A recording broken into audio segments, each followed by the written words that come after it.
Hi everyone, I'm Jen. Wanted to share with you a story. On my first day as the executive director of the Palmer Food Bank, a woman came to us all the way from Sutton to get services and food. She was teary-eyed, she was visibly shaking, and kept apologizing for being there. As I helped her fill out her application, she shared with me that she was a single mom with 6 kids. Food and heating costs were soaring, and this month she had to make a decision. It was buy fuel oil to heat her home, or buy groceries to feed her children. I hugged her and reassured her that we were here to help, and there was no reason to be nervous or ashamed. And in that brief moment, I was taken back to my own childhood, raised by a single mother who often worked double shifts to keep a roof over our head. As an elementary school kid, I knew we were struggling.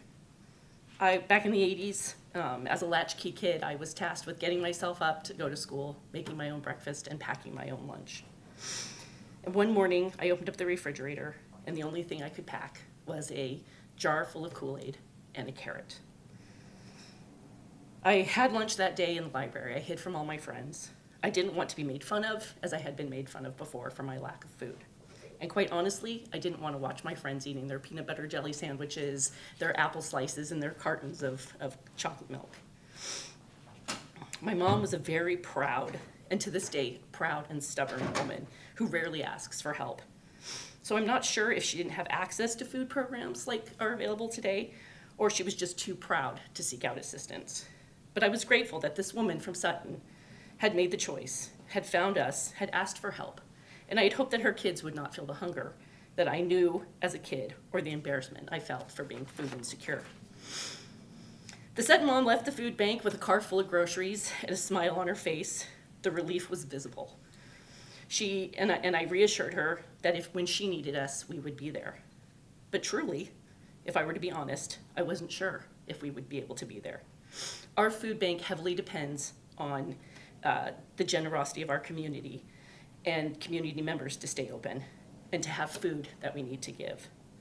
Folks like me, like you, like folks in our room like Peggy, use our food bank to get by. Matsuvians can be incredibly generous. When SNAP benefits were cut, residents turned out in droves with food and monetary donations as the demand for food and resources increased. Thousands of pounds of food came into our door. Emily, a single mom, showed up with apples that her kids had picked from their own yard.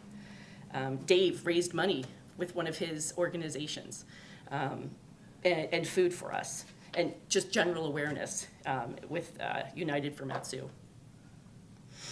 However, in the last couple of months, donations have dried up. We are down by 61%. Not because people care any less, but because we're all trying to make ends meet. I think about that Sutton mom a lot. Fuel oil, which so many people in the Matsu use to heat their homes, in January was $2.99 a gallon. I helped somebody with fuel oil the other day, and it's gone up to $6.29 a gallon. We just moved to a larger facility, and we're very attractive to the community, which has been awesome. We're serving more people than ever. So I'm going to ask you to please consider helping and donating when you can. No donation is too small. Recently, a woman came in with a donation. It was 1 can of frozen orange juice. She sort of laughed and she smiled and she's like, I know this sounds really silly, but I have this 1 can of orange juice that I'm not going to use. Will you take it? I said, of course we will. I gladly accepted it. Not 2 hours later, an older gentleman walked into the food bank, and as I was helping him pick out his food, he looked at me, he goes, do you happen to have a can of frozen orange juice? I just really have been craving orange juice. Chills ran up my spine, and I said, you know what, I do. And I ran in the back and I grabbed it and I said, I think this was brought here just for you. It just takes one item to make a huge difference. And I ask all of you in this room, what is your can of orange juice? What can you give? I'm asking all of you that by our next reunion on April 23rd, if you could raise, as a collective, 100 pounds of food. You don't even have to bring it to the Palmer Food Bank, just know how much it weighs and let me know that you brought it to your local pantry. That would be amazing. So I'm asking you, please just commit to take 1 can of veggies, 1 thing of pasta from your grocery run. It's gonna make a huge difference for those who are food insecure in our community. Together, we can end hunger in the Mat Zoo. Thank you.